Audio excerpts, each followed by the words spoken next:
எங்க பார்த்தாலும் பச்சை பசேல்னு இருக்கக்கூடிய ஒரு மலை உச்சில இருந்து தான் ஆரம்பிக்குது. அங்க ஒரு நாய் ஏதோ ஒன்னத்த மோப்பம் முடிச்சுக்கிட்டு இப்படியும் அப்படியே அலைஞ்சிட்டு இருக்க. இப்ப அங்க ஒரு கவரை கண்டுபிடிச்சு அந்த கவர் அப்படியே அதை வாயால புடிச்சு இழுக்க அதுக்குள்ள பார்த்தா ஒரு மனுஷனுடைய பாதம் அப்படியே கட் பண்ணப்பட்டு அந்த மலையில தூக்கி எறியப்பட்டிருக்கு. இப்ப இப்படி ஒரு காட்சியை காமிச்சு பின்னாடி ஒரு பயங்கரமான பேக்ரவுண்ட் மியூசிக்கோட இந்த படத்துடைய டைட்டில் போட இப்ப அப்படியே கட் பண்ணி இந்த மாலாடி வாரத்துல இருக்கக்கூடிய ஒரு பஸ் ஸ்டாப் தான் காட்டுறாங்க. அங்க இந்த இளவிழா பூஞ்சிராக்கு போகக்கூடிய ஒரு பஸ் நிக்க அங்க பேகும் கையுமா ஒருத்தர் வந்து அந்த பஸ்ல ஏறாரு இல்லையா, இவர் தான் இந்த படத்துடைய ஹீரோ மது. இவர் முதல்ல அந்த பஸ்ல நடு சீட்ல தான் உட்கார்ந்துட்டு இருக்காரு. அப்ப பக்கத்துல ஒரு சீட்டு தள்ளி ஒரு பிரெக்னன்ட் லேடி வந்து உட்கார்றத பாக்குறாரு. அந்த லேடியை பார்த்தோன்னே அவருக்கு என்ன தோணுச்சுன்னு தெரியல, அப்படியே எழுந்து போயிட்டு பின்னாடி சீட்ல உட்காந்துக்கிறாரு. மது பாக்கிறதுக்கு ரொம்பவே ரிசர்வ்டா இருக்காரு. சிரிச்சு கூட பேச மாட்டாரு. அவருக்குள்ள பல விஷயங்கள் ஓடிட்டு இருக்குன்றது மட்டும் நமக்கு தெரியுது. இப்ப ஒரு வழியா அந்த பஸ் அந்த இளவேளா பூஞ்சிராக்கு கிளம்ப போற வழியெல்லாம் அழகான இயற்கை காட்சியை நமக்கு காட்டுறாங்க. இப்படியே போன பஸ் ஒரு மலை அடிவாரத்துல நிக்க இந்த மலை அடிவாரம் வரைக்கும் தான் இந்த பஸ் எல்லாம். அதுக்கப்புறம் மலைக்கு மேல போனோம்னா ஜீப்பை யூஸ் பண்ணி தான் போயாகணும். சோ நம்ம ஹீரோ இந்த இடத்துல இறங்கிக்கிறாரு. இந்த இடத்துல ஒரு மளிகை கடை இருக்கு. அங்க ஒரு சில தேவையான கிரோசரிஸை ஒரு போன்ல லிஸ்ட் வச்சிருக்காரு. அதை சொல்ல வாங்குறாரு. முக்கியமா வந்து பாத்தீங்கன்னா இந்த கறி மசாலா எல்லாம் வாங்குறாரு. சமையலுக்கான நிறைய இன்கிரிடியன்ட் வாங்குறாரு. இதெல்லாம் வாங்கிட்டு அங்க ஷேர் ஆட்டோ மாதிரி ஜீப் நின்னுட்டு இருக்குது.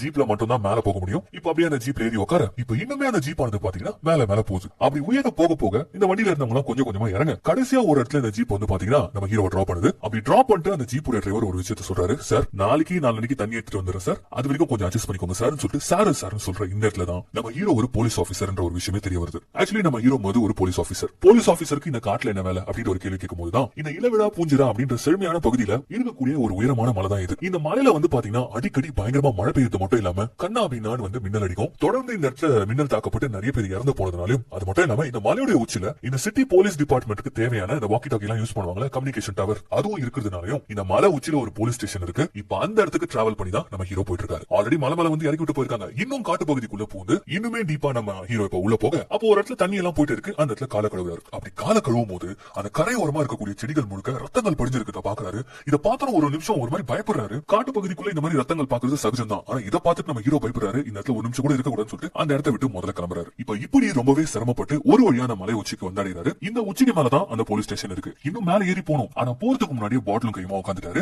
அங்கே ஒரு உட்காந்துட்டே இருக்கும்போது இன்னொரு போலீஸ் ஆபீசர் வராரு. அவரை ரிலீவ் பண்றதுக்காக தான் நம்ம ஹீரோ வந்திருக்காரு போல இருக்குது. ஏன்னா இது ஒரு மலை உச்சில இருக்குது. இதை டிராவல் பண்ணி வரதுக்கே வந்து நாட்கள் ஆகும். அதனால 3 நாளைக்கு ஒரு தடவை தான் இங்க ஷிஃப்ட் சேஞ்ச் ஆகும். அப்படி ஷிஃப்ட் சேஞ்ச் பண்ணதுக்காக தான் இப்ப நம்ம ஹீரோ வந்திருக்காரு. அங்க போறவர் வந்து பாத்தீங்கன்னா அவரும் கொஞ்சம் வந்து உட்கார்ந்து குடிச்சிட்டு ஒரே நாயங்க தொல்லை, தூங்க கூட முடியல. அப்புறம் நீ என்ன ரிலீவ் பண்ணதுக்கு வந்துட்டு ஆனா அந்த வெங்காயத்தை ரிலீவ் பண்றவன் வரவே இல்லை அப்படின்ற மாதிரி சொல்றாரு. என்னன்னு பார்த்தா அங்க ஆல்ரெடி ஸ்டேஷன்ல வெங்காயம் அப்படின்ற ஒரு பர்சன் இருக்காரு. அவரை ரிலீவ் பண்றதுக்கு இன்னொருத்த வரணும். அவன் இன்னும் வரல. ஆனா நம்ம ஹீரோ வந்துட்டாரு. தொல்லையா அந்த வெங்காயம் மீன் வாங்கி வந்து செஞ்சு சாப்பிடலான்னு அவன் வரான்னு தெரியவே தெரியாது. அவன் வந்து நம்மளால தான் பண்ண முடியாது. ஃப்ரிட்ஜ்ல தான் இருக்கு. அவன் போனதுக்கு அப்புறம் நீ வேணா பண்ணி சாப்பிடு அப்படின்ற மாதிரி ஒரு சொல்றாரு. அதுக்கு காரணம் இந்த வெங்காயம் நபர் வந்து பாத்தீங்கன்னா ஒரு பிராமன். இப்ப அப்படியே கட் பண்ணி அவரை தான் காட்டுறாங்க. அங்க ஒரு பாறை இருக்கும் மலை உச்சில. அங்க நின்று பேசினா மட்டும் தான் சிக்னல் கிடைக்கும். இப்ப அங்க அவர் நின்று பேசிட்டு இருக்க நம்ம ஹீரோ உள்ள போறாரு. போறதுக்கு முன்னாடி வந்து பாத்தீங்கன்னா ஒரு சின்ன பாதை மாதிரி இருக்கு. அதுல போலீஸ் அப்படின்னு சொல்லிட்டு சங்கிலியில மாடி வச்சிருப்பாங்க. அதை ஓபன் பண்ணி வச்சிருக்காங்க யாரோ. அது ரொம்ப பொறுப்பா நம்ம மது எடுத்து வச்சுட்டு இப்ப அப்படியே உள்ள போறாரு. உள்ள போன உடனே ஒரு ஃப்ரிட்ஜ் ஓபன் பண்ணி இவர் பீஃப் வாங்கிட்டு வந்திருப்பாரு போல இருக்கு. அதை ஃப்ரீசர்ல வச்சுட்டு இப்ப இந்த இடத்த காமிச்சிக்கிட்டே ஒரு போலீஸ் ஸ்டேஷன்ல போலீஸ் அதிகாரிகள் இங்க எப்படி இருப்பாங்க அப்படின்ற ஒரு சில விஷயங்களும் காட்டுறாங்க. இந்த வாக்கி டாக்கி தொடர்ந்து ஒழிச்சிட்டே இருக்கு. நம்ம மது வந்து பாத்தீங்கன்னா யூனிஃபார்ம் போடல. அதுக்கு பதில் ஒரு லுங்கி எடுத்து கட்டிக்கிறாரு. கட்டிக்கிட்டு வந்து பாத்தீங்கன்னா டேபிள்ல வந்து உட்காந்துட்டு லோட் பண்ணாத கன்ல வந்து பாத்தீங்கன்னா புல்லட் எல்லாம் லோட் பண்றாரு. அங்க ஒரு டைரி இருக்கும். இவங்களுக்கு சில ப்ரொசீஜர்ஸ் எல்லாம் இருக்கும் இல்லையா, டியூட்டிக்கு வந்த உடனே இதெல்லாம் ஃபில் பண்ணணும் அப்படின்னு சொல்லிட்டு அந்த வேலையெல்லாம் நம்ம ஹீரோ பாக்குறாரு. அப்படி பாத்துட்டே இருக்கும்போது இந்த வெங்காயம்ன்ற நபர் வந்து பாத்தீங்கன்னா சாம்பார் சாதம் வந்து கொடுக்குறாரு. அதை சாப்பிட பிடிக்காம தான் நம்ம ஹீரோ சாப்பிட்டு இருக்காரு. அப்படி சாப்பிடும் போதே வந்து பாத்தீங்கன்னா பின்னாடி வாக்கி டாக்கில இருந்து இவங்களுக்கு ஒரு இன்ஃபர்மேஷன் வருது. அது என்னன்னா ஒரு மெயினான கம்யூனிகேஷன் டவர் ஒன்னு இருக்கும். அது சிக்னல் இல்லாம கிடக்குது. என்ன விஷயம் அப்படின்னு சொல்லிட்டு கேக்குறாங்க. இந்த கம்யூனிகேஷன் டவர் ப்ராப்பரா இருந்தா மட்டும் தான் இந்த சிட்டிக்குள்ள வந்து ப்ராப்பரான இந்த வாக்கி டாக்கி கம்யூனிகேஷன் நடக்கும். என்ன பிரச்சனை உடனே கேட்க இது ஒரு 2 நிமிஷத்துக்கு ஆஃப் ஆனா கூட எல்லாமே ஸ்தம்பிச்சு போயிடும். அதை கேக்குறாங்க உடனே. இப்ப இதை கேட்ட வெங்காயம் டக்குன்னு என்ன பண்றாரு பாத்தீங்கன்னா அதை போய் ஆன் பண்ணி விடுறாரு. சோ இதை மெயின்டைன் பண்ணதுக்காகவும் இந்த பொதுமக்கள் டூரிஸ்ட் பேர்ல வந்து இங்க இடி வாங்கி செத்துறக்கூடாதுன்றதுக்காகவும் தான் இந்த ஸ்டேஷன் இங்க இருக்கு. அந்த ஒரு டியூட்டியை பாக்கிறதுக்காக தான் நம்ம ஹீரோ வந்திருக்காரு. இப்ப இந்த வெங்காயம் செஞ்சு கொடுத்த சாப்பாடு இருக்கு இல்லையா, அதை எடுத்து போயிட்டு எனக்கு பசிக்கல, சாரி எனக்கு ஒரு மாதிரியா இருக்கு அப்படின்னு சொல்லிட்டு எடுத்து போயிட்டு வெளியில இருக்க நாய்க்கு போறாரு. அதுக்கப்புறம் நல்லா குடிச்சிட்டு நல்லா படுத்துறாரு நம்ம ஹீரோ. சோ இந்த படத்துடைய ஃபர்ஸ்ட் ஆஃப் முழுக்கவே பாத்தீங்கன்னா இப்படிதான் அங்க நடக்கிற விஷயங்களை தான் நமக்கு காமிச்சிட்டு இருப்பாங்க. ஆக்சுவலி நமக்கு மூட் செட் பண்றாங்க நம்ம அந்த இடத்துல இருக்கிற மாதிரி. இப்ப அடுத்த நாள் ஆகுது, நம்ம ஹீரோ எழுந்துக்கிறாரு. வெளியில ஒரு சத்தத்தோட தான் எழுந்துக்கிறாரு. என்னன்னு வந்து பார்த்தா அந்த வெங்காயம் வந்து அங்க இருக்கக்கூடிய செடிகளை வந்து கிளீன் பண்ணிட்டு இருக்காரு. அப்போ இந்த இடத்த நோக்கி ஒரு அம்மா 2 பசங்க வருது நம்ம ஹீரோ பாக்குறாரு. இந்த இடத்துல அலோடே கிடையாது. உடனே வேகமா போயிட்டு அவங்க கிட்ட இன்ஃபார்ம் பண்றாங்க. பாருங்க இங்கெல்லாம் வரக்கூடாது, இது ஒரு ஆபத்தான பகுதி, உடனே கீழே போடுங்க அப்படின்னு சொல்லிட்டே இருக்கும்போது அப்ப அந்த அம்மா என்ன சொல்றாங்கன்னா ஒரு 5 நிமிஷத்துல போயிடும் சார், என்னோட ஹஸ்பண்ட் இங்க தான் வேலை செஞ்சிருந்தாரு 20 வருஷத்துக்கு முன்னாடி அப்படின்னு சொன்ன உடனே நம்ம ஹீரோவால வந்து பாத்தீங்கன்னா எதுவுமே சொல்ல முடியல. சரிமா 5 நிமிஷம் பாத்துட்டு போயிடுங்க அப்படின்னு சொல்லிட்டே இருக்கும்போது அந்த 2 பசங்கள்ல ஒரு பையன் மட்டும் அம்மா சாவி கீழே போட்டா நினைக்கிறேன், அந்த வந்த வழியில பாத்துட்டு வந்துரும் அப்படின்னு சொல்லிட்டு அவன் மட்டும் கீழே போறான். நம்ம ஹீரோ இதெல்லாம் பாத்துக்கிட்டு என்ன பண்றான்னா அந்த போன் சிக்னல் கிடைக்கக்கூடிய பாரு அந்த பாறை கிட்ட போயிட்டு போன் பண்ணலாம் அப்படின்னு சொல்லிட்டு போறாரு. அப்படி போகும்போது தான் ஒரு விஷயத்தை சடனா நோட்டீஸ் பண்றாரு. அந்த இடத்துடைய கிளைமேட் சேஞ்ச் ஆகுது. இந்த இடத்துல கொஞ்ச நேரத்துல இடியுடன் கூடிய ஒரு பயங்கரமான மழை பெய்ய போகுது. இது நம்ம ஹீரோக்கு தெரிஞ்சது. உடனே இப்ப என்ன பண்றாருன்னு பாத்தீங்கன்னா வேகமா ஓடி வந்து என்ன பண்றாருன்னா இங்க நின்னுட்டு இருக்க அம்மா பையனை மட்டும் உள்ள கூட்டு போறாரு. உள்ள வாங்க அப்படின்னு சொல்லிட்டு உள்ள கூட்டு போயிட்டு சேஃபா உட்கார வைக்கிறாரு. உடனே வெளியில இடிக்க வாய்ப்பு இருக்கு, அதனால உங்களை உள்ள கூட்டு வந்தேன் அப்படின்னு சொல்லிட்டு இருக்கும்போது ஐயோ என் தம்பி அப்படின்னு சொல்லிட்டு அவன் கால் பண்ண போறான். உடனே போனை பிடிக்க கீழே வைக்கிறாரு. போன் பண்ணக்கூடாது, ஏன்னா இடி இடிக்கும் போது போன் யூஸ் பண்ணக்கூடாது இல்லையா? அதனால அவங்க 2 பேரும் சேவ் பண்றாரு. அப்படி பண்ணிட்டே இருக்கும்போது இப்ப வெளியில ஒரு இடி ஒண்ணு இடிக்கும் பாருங்க. அவ்வளவுதான், அந்த இடமே அதிருது. இடி சத்தத்தை கேட்ட உடனே அந்த பையன் என் தம்பி அப்படின்னு சொல்லிட்டு ஏன் ஓட பாக்குறான். ஆனா அப்படியே வந்து உட்காந்து புடிச்சிக்கிறாரு.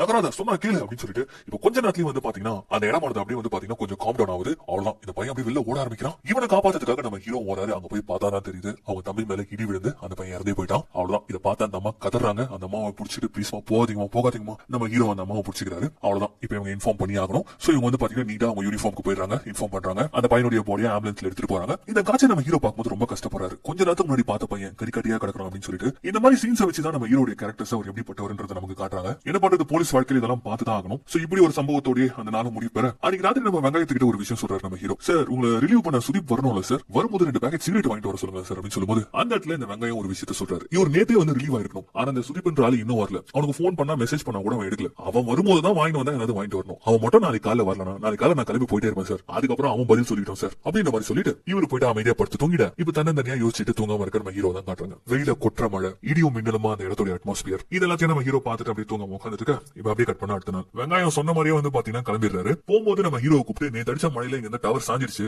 அதை அவன் வந்தானா எடுத்து வைக்க சொல்லுங்க அப்படின்ற மாதிரி சொல்லிட்டு அவர் கிளம்ப ஓகே சார் நான் பாத்துக்கிறேன் அப்படின்னு சொல்லிட்டு நம்ம ஹீரோ சொல்லிட்டு இப்ப அவர் போன உடனே அடுத்த நிமிஷம் உள்ள வராரு. உள்ள வந்து ஃப்ரீசர்ல இருந்து அந்த கறி எடுக்கிறாரு. ஏன்னா அந்த ப்ராமின் அவர் கிளம்பி போயிட்டாரு. இதுக்கப்புறம் நம்ம ஹீரோ என்ன வேணாலும் சமைக்கலாம். சோ அந்த கறி எடுத்து அப்படி கிளீன் பண்ணி சமைக்க ஆரம்பிக்க அப்ப வெளியில அந்த சுது பண்ற பர்சன் வந்துட்டாரு. வந்தவர் உள்ள வராம அந்த சிக்னல் வரக்கூடிய பாறையில நின்னுட்டு அவரு பாடுன்னு ரொம்ப நேரமா ஜாலியா போன் பேசிட்டு இருக்காரு. இதை நம்ம ஹீரோ பாக்குறாரு. பெருசா எதுவும் கேட்டுக்கல. இப்ப போன் எல்லாம் பேசி முடிச்சுட்டு செம சந்தோஷமா சுதீப் உள்ள வரான். ஒரே ஆட்டமா இருக்கான், பாட்டமா இருக்கான். ஏன் சார் நேத்து வரல, வெங்காயம் புலம்பி தீத்துட்டாரு சார் அப்படின்ற மாதிரி நம்ம ஹீரோ சொல்ல அப்ப டன் அப்படின்னு சொல்லிட்டு அவன் என்ன பண்றான்னு பாத்தீங்கன்னா ஒரு போட்டோ எடுத்து காட்டுறான். என்னன்னு பார்த்தா இது சுதீப் பண்றவனுக்கு எங்கேஜ்மெண்ட் ஆயிருக்கு. இவ்வளவு நேரம் அந்த பொண்ணு கூட தான் பேசிட்டு வந்திருக்கான் போல. ஒரே சந்தோஷமா இருக்கும். அந்த சந்தோஷத்தோடய இப்ப நம்ம ஹீரோ குக் பண்ணி வச்சிருந்தா அந்த பீஃப் பாக்குறான். ஆஹா தலைவா ரெடியா செஞ்சு வச்சிருக்க போல இருக்கு அப்படின்னு சொல்லிட்டு 2 ஸ்பூன் எடுத்து சாப்பிட்டுட்டு சார் என்ன சார் பண்ணி வச்சிருக்கீங்க, டேஸ்ட் அல்லது சார் அன்னி கொடுத்து வச்சவங்க இன்னும் நிறைய இருக்கா சார் அப்படின்ட்டு அதை ரசிச்சு சாப்பிட ஆரம்பிக்கிறான்.